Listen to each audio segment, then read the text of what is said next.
Good afternoon, everybody. Crisp fall day. Gage and I are just about to take a walk back to the creepy corner. I want to do a couple of things in this video. We're going to try our EMF detector, both electronic and magnetic, at the granite rock at the creepy corner and see if we get any readings. And as we walk along, we've got a few things I want to discuss. Right now we're filming on a new camera, and we're covering that on the other channel, Unfrequented World. So we are going to try to use this to add a little cinema back to each of our channels, and I'm talking about it on Unfrequented World. What it is, and if you're interested, you can check out that channel. Okay, guys? The first thing I need to do, there's two things I need to do. I need to apologize to Jackie Beauty. First off, she put a comment in the last video responding to a question that I asked you guys, but the way it was worded, I didn't get it. The way it was worded, I thought she was talking about our channel, and I was upset because I had just dealt with somebody through email. I don't know why, if people don't like something that we do on YouTube, why would they contact me via email and, you know, send me their displeasure? Okay, really, guys, I don't need to hear it, right? As you know. But anyway, I'm dealing with that, deleting emails, and then I see this comment after I worked on this video for 4 hours and put it up. 100% my fault, guys. I read it wrong, partially. It was worded weirdly. So Jackie, 100%, I am sorry. And I'm glad I didn't just block Jackie, because in the end, that's not what she meant. So a huge, true, heartfelt apology to Jackie, okay? I misunderstood. Secondly, I need to send out a thank you, and I don't know if this person wants me to mention their name or not, so I won't, but we received a huge donation for the new camera. So DC, you know who you are. Gage and I really appreciate that you get it, that you get us, and a lot of you guys, the comments that we were getting were awesome, supportive, saying, hey, go get the camera, do it, you know, because I'm always wishy-washy, right, on these things. So new gear for me, the channel doesn't make a lot of money, so to spend money on stuff like that, I'm like, but we're going to use it for lots of stuff. We're going to use it for all three channels, and so I'm glad I bought it, and a huge thank you to DC. And I guess Gage needs to get over here because he's got a request for you guys as well. Also, we were contacted by YouTube. They're doing a pilot program for membership program that they're starting. I don't know. We are only eligible to do it on one channel, so we're going to do it here on this channel, which is Bigfooter Gary. And if you guys, many of you guys support us through the PayPal links at the top of each page or under the About section. That's awesome. Another way is the super thanks. You guys do that. And a new way is going to be that you can become members for channels. I don't know when they're going to roll this out fully across all channels, but right now, as of right now, it is set up on Bigfooter Gary. You guys can click the join button, and there's 3 options that I've set up. I didn't really set them up. They're just kind of generic options that are there. You get to pick how many options. So there's 3 levels of support. Gage, come here. So, and the lowest one is going to be Mr. Gage over here. Oh, he was grabbing his ball. Come here. Dude, relax. You need to talk to these guys. Anyway, Gage is starting a new wolf pack. Okay, he's tired of being a lone wolf. So if you guys want to join up and become members, there's a few options. You guys can do that, and it's a monthly, I think it's $2.99 Canadian for the Gage wolf pack, and there's 2 other packs there. If you want to support the channel, you can do that. Now, why I'm asking you guys to do this is if we get 30 of you guys to sign up in the first month to that lowest package, YouTube will give us 500 bucks. And I'm like, oh yeah, if we could take 500 bucks from YouTube, they owe me that. They at least owe me that. So if you guys want to join and support the channel that way, unfortunately we can only do it on the one channel right now, but I don't know their rollout time frame, when they're going to be doing it on all channels. But for now, if you guys want to be in the click, the top one that I picked membership is, it's kind of ambiguous. It says live stream and members only videos. So what I'm going to do there, just to clarify, in case people are wondering, I want to do 2 videos for members only who subscribe to that top tier one. There will be a live stream with me once a month, and there will be a members only video where we'll go on expeditions here, other places, and it will be members only. So, I mean, if only one of you guys signs up, it'll be one-on-one time with Gary if you do that top package. Like I say, I didn't set these packages up. YouTube did that, but there's lots of options there. There's a join button now. When you look at my page, you'll see it, okay? Thanks, guys. Let's get into this walk, and let's go check out the creepy corner.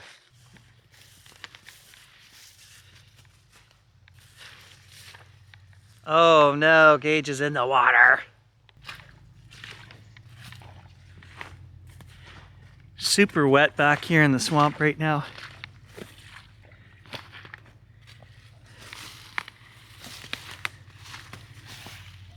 What are you sniffing?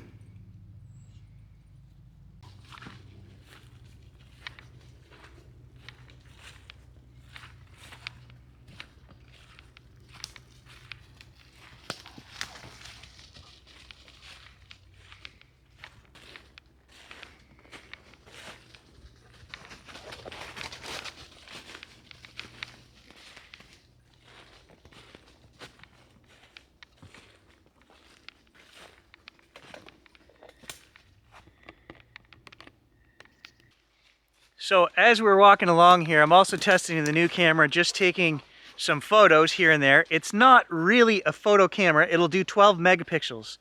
It's made to be a top of the line, almost sign camera, really. It has all of the features of the top end Sony cinematography cameras, but it will do 12 megapixel photos, which that's the same as our phone, right? Most of the time I'm just shooting 12 megapixels. For YouTube and online stuff, perfectly acceptable. So I am kind of playing with the camera to see how it will do in those situations. We are using, as I mentioned on the other channel, a $100 lens, guys. This is the generic Sony 1650 lens that came with some of the early cameras from 7 years ago, right? None of the other channels will recommend this thing to use, but it's very sharp. The autofocus works fantastic. I don't hear any noise from the focusing system in the lens. Only when we zoom it in and out, I hear a little bit of zoom noise.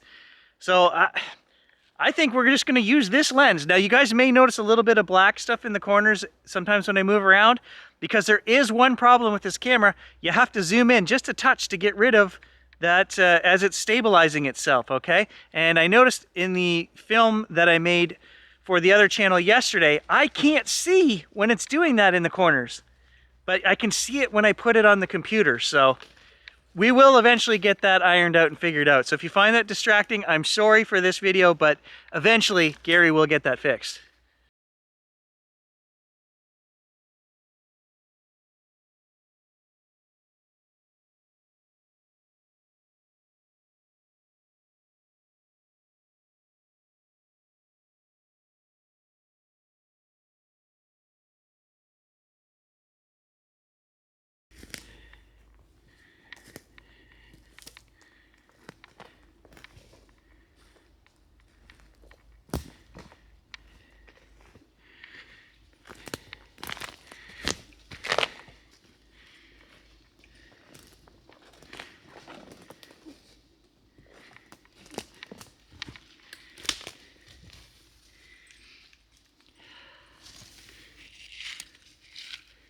Oh, I was gonna say something was digging here, but no, there's an actual hole there. Probably a chipmunk or flying squirrel hole under that big pine right there. I think for this channel here, guys, we probably won't use this camera as much because I like to have the camcorders, which have a lot more zoom. So if I were to see something out there right now, we've got limited zoom. The other reason to use the camcorder is that we can keep everything in focus in the background. So right now I've got it's set to kind of show you guys it's not super out of focus, but the camcorder, because it has a smaller sensor, would be even more in focus in the background. And I think that's what we want for this channel, is you guys want to see as much of the bush line and things going on around me as you can. But for today, you know, brand new camera, I couldn't not take it out and play with it, so.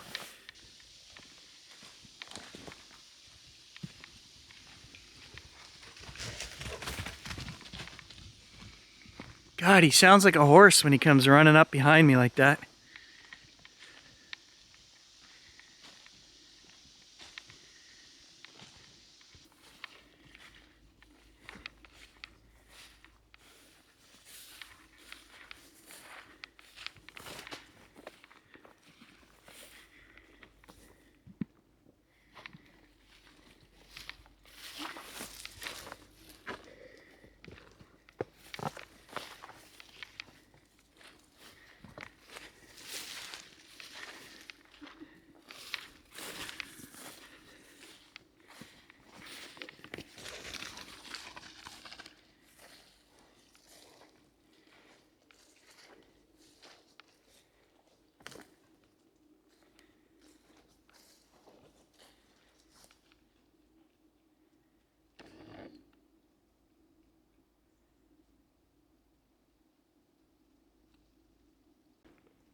All right, here we are, creepy corner.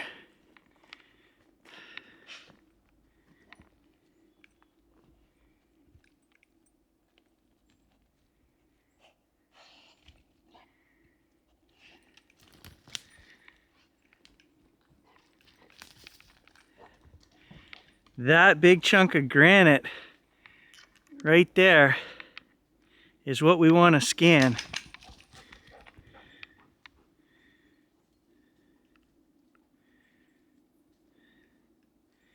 All right, so we're getting zeros right here.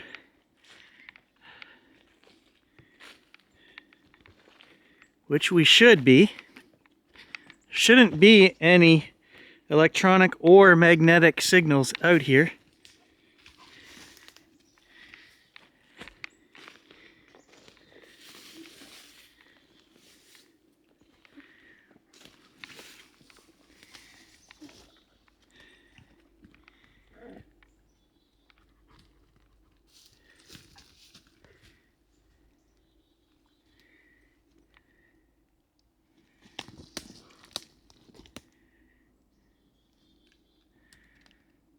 So we're doing electronic field right now.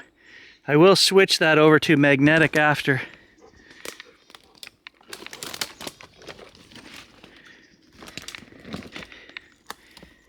Ugh. Oh, come on.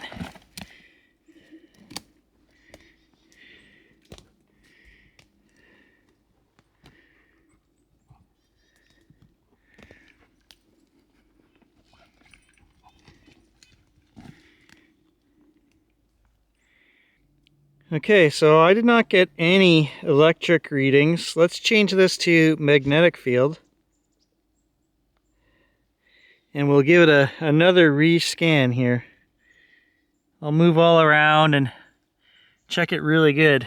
But it should read 0. There should be nothing out here.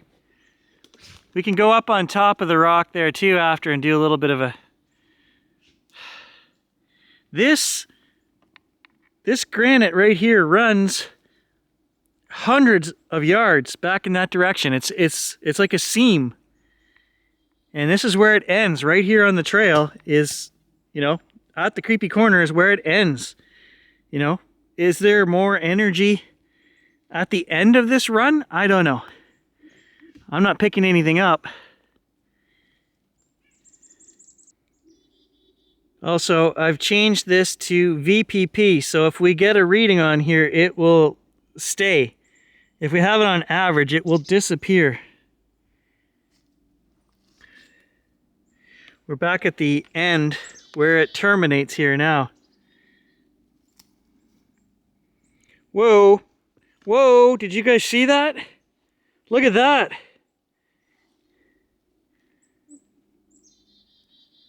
Something in the rock here?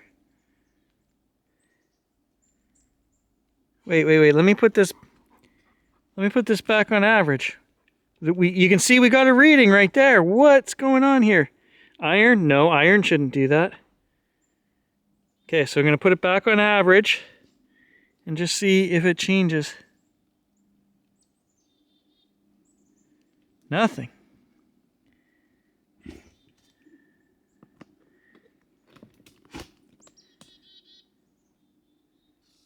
So why did we get a reading right there?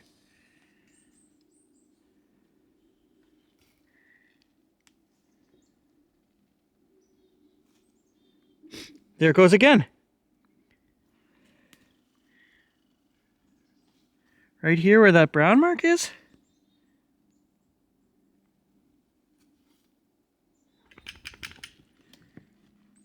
Okay, what's... Huh.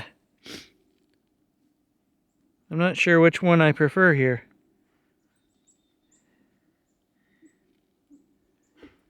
Somewhere right here. Twice we got a reading. And now it's not doing it.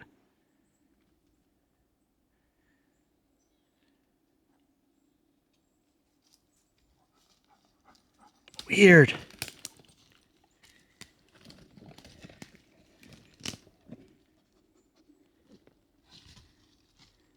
Gage is sniffing something there.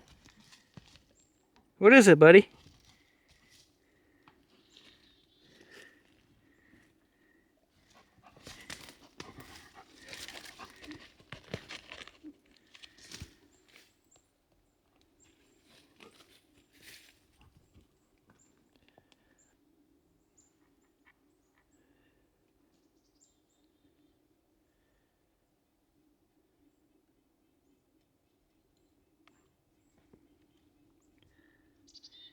That's where he was sticking it.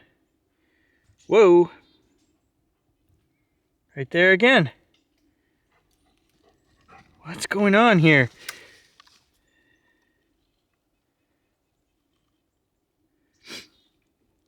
Why do we get it and then it just disappears?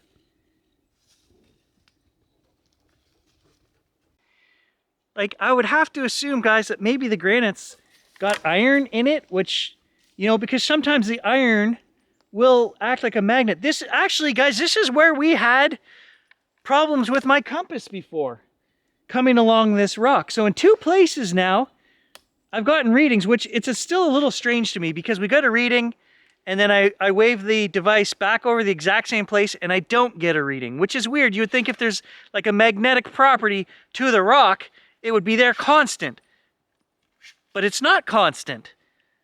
I'm gonna keep scanning down here, down this side, and see if we get any more readings. So right here where those leaves were is where we got that 11.9 reading, somewhere right here. And now I'm getting nothing. I know this thing works. Put it right next to the camera, and it doesn't go off. So it's not the camera interfering.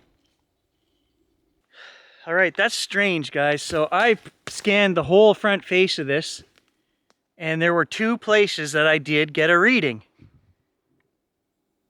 But it was not a constant reading. I'm gonna have to assume, like I say, it's iron or something in the rock. But I can't prove that. I don't know. Now, I was also waiting for the hair on the back of my neck to stand up because there is a reason why we call this the creepy corner. And I thought when we got those readings that maybe I would feel something, but no, I don't feel anything. No hair on the back of my neck standing up. It also reminded me that at one point in time, guys, we had witching sticks that we brought here, remember? And they kept swinging towards that rock. So what's going on here? I don't know. I think I would need more tools to figure out.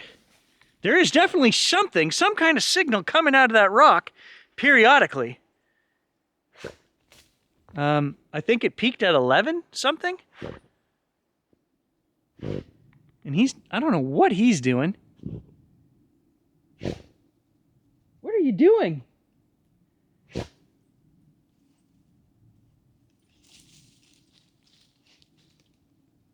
He smells something he doesn't like.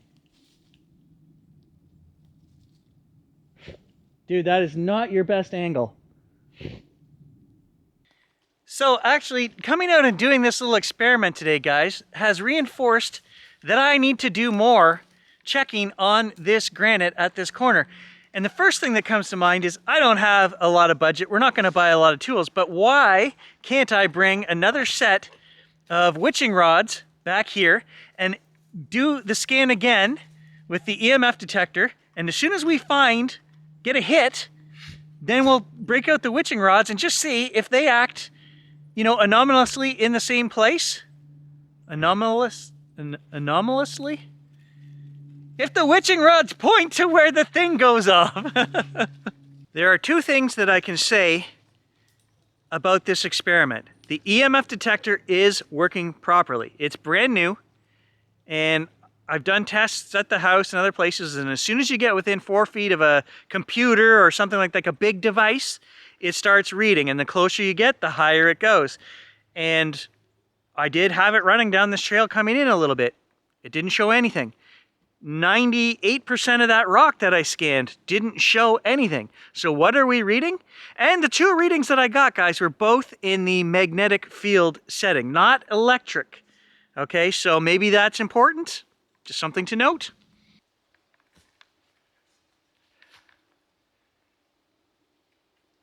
I did hear something in front of me up the trail up there. But the wind picked up at the same time, so maybe it was just a big tree branch falling.